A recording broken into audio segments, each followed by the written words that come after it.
Motage. Should I tear down my free community and only keep the paid? I have 600 free members, but I don't know how to separate the value from the free.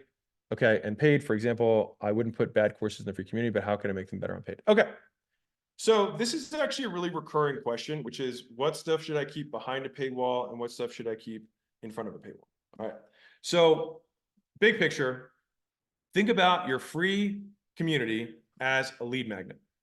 That is the purpose of the free community. It is to attract people, give them a reason to come into your world. And a lead magnet serves one purpose, which is to increase the likelihood that someone buys your product. That's what it does.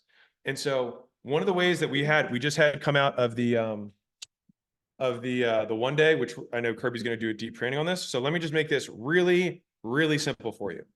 This is going to get mass adopted. I'm just telling everybody on here, this is going to have mass adoption.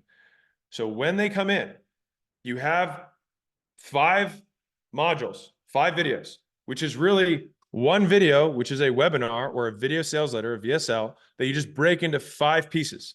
And so normally you'd have an introduction, which usually tells origin story or nature of the problem or the size of the opportunity. That's this. And then you have 3 core stories that are going to overcome their personal doubts, their doubts about other people, and their doubts about the universe.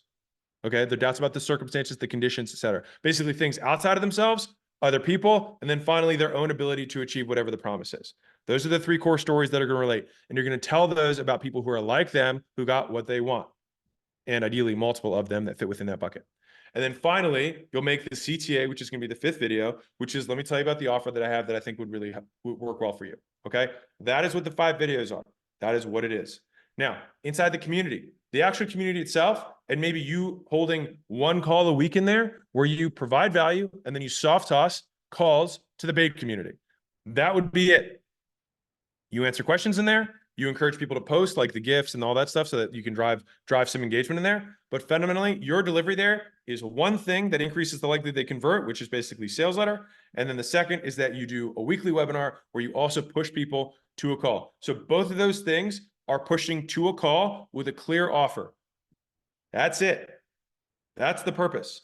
And so the reason you have the free community is so that when you drive clicks on ads or you drive from content, it gives something that people can easily say yes to. That's the point. Okay. I feel like we answered that question. I feel like we so good.